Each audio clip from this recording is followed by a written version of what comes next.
না না, ওই যে জিন্না লাশ যেটা ডিস্টার্বিং এলিমেন্ট বলো, আমি এবার সব থাকবো না, সব সাফা করবো। জি আপা, একদম এবার ছাইকা ফেলতে হবে আপা। হ্যালো হ্যালো, সালাম আপা।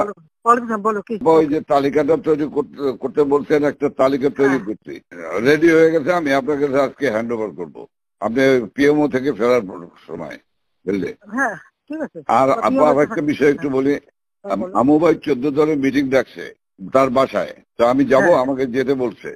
যাবা? আচ্ছা যাও। জি। কারণ সেদিন তো এটা খুব আমাদের ভালো হয়েছে, ওদেরকে ইনভলভ করে যে করলাম না, নাহলে মানে এটা একটা বিশাল কাজ হয়েছে আপা, এবং তাদেরকে ওই সময়টাই কার্যকর করার সিদ্ধান্ত নেওয়ায় ব্যাপারটা খুব ওভারঅল হয়ে গেছে, খুব ঐতিহাসিক ভালো কাজ হয়েছে। ওই তাদের গিয়ে একটা মেসেজ দিচ্ছে সবাইকে যে যা কিছু আছে সব তো বঙ্গবন্ধুর কথা এখন নকল করে। জি জি। সবাই জি মানে আন্দোলন চালায় যাও, 2 দিন কন্টিনিউ করতে পারলে আর এই গভর্নমেন্ট থাকবে না। জি হ্যাঁ, এটা সে সবাইকে বলছি। এখন তো তোমার আমি একটা কথা বলি, তোমার এই যে বিহারি, তুমি আমাকে যেটা বলবো সত্যি কথা বলবো। জি বলবো। তোমার ওই মোহাম্মদপুরের যে বিহারি পড়ছিল, ওদের ভূমিকাটা কি? ওদের ভূমিকা ভালো আপা, শুধু এখানে সেন্ট্রু কমিশনার আছে একটা, এই যে কালপিট জাতীয় পার্টির, হ্যাঁ ও একটা কালপিট, ওর সঙ্গে কয়েকটা ছেলে আছে জাতীয় পার্টির সঙ্গে, ও তো ওই এলাকার কাউন্সিলর, ওর কাছ থেকে বেনিফিট নেয়। এই ছেলে, এই গুটি কয়েক ছেলে, ধরেন 15-20টা ছেলে, তারা সব আমাদের আজকে, তাহলে ওরা পিক আপ করতে হবে। সেন্টু হলো সমস্ত রুট, মানে রুট অফ অল ইভিল, ওটাকে ধরাবো, ওটাকে ধরবে। আর এছাড়া বা আমার মোহাম্মদপুরের সব ঠিক আছে, শুধু পল্লবীটা ডিস্টার্ব। আজকে ওরা সব ক্যাম্পে নিয়ে পল্লবী সব নিয়ে মিটিং করতেছে। ওই নাসিম আলীর ছেলে হারুন, ও চলে আসছে রংপুর থেকে, ও চলে আসছে, ও মিটিং করতেছে আজকে, আইসে ও স্টেটমেন্ট করবে একটা। আমি বলছি তোমরা স্টেটমেন্ট করো, ঠিক আছে, ওরা আজকে স্টেটমেন্ট করবে আপা। কিন্তু সেন্টুরে আবার, সেন্টুরে ধরলে তো আবার জাতীয় পার্টি চাপবে। চুপ করো, জাতীয় পার্টি যেতে আমাদের কি আসে যায়? আচ্ছা, বাহ, আমার জাতীয় পার্টি আর কত দরকার নেই পার্টি।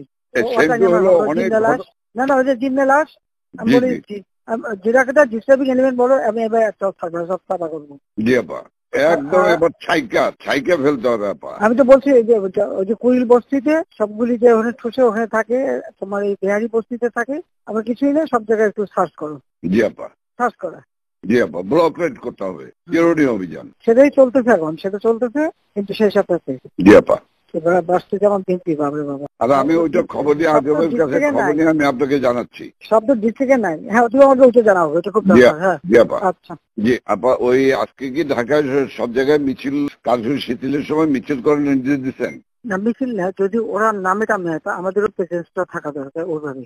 জি, কিন্তু মিছিল কি করবে? না না না না না, মিছিল করবে না। তাহলে মহানগর থেকে নির্দেশ দিয়ে দিয়েছে সব ওয়ার্ডে সব জায়গায় মিছিল করার জন্য, তাহলে এটা বন্ধ করাই না।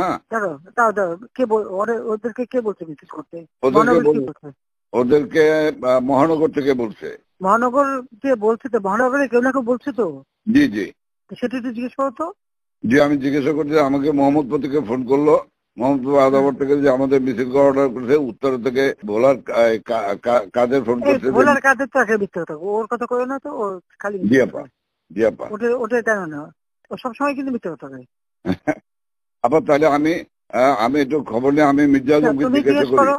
হ্যাঁ মির্জা কে বলছে, যদি ইন্টেলিজেন্স বা এদের থেকে বলা হয়, তাহলে করতে পারে যে আমাদের প্রেজেন্সটা থাকলে ওরা নামতে সাহস পাবে না, এটা সাপোর্ট হবে। জি এটা হতে পারে, বাট তাহলে তোমার একটু জিজ্ঞেস করে নিতে হবে। আমি ওদেরকে হেল্প করার জন্য হতে পারে, কিন্তু মির্জা আজমকে জিজ্ঞেস করে যে মির্জা আজমকে কে বলছে, ওরা জিজ্ঞেস করে আমার জানাও, আমি জানছি।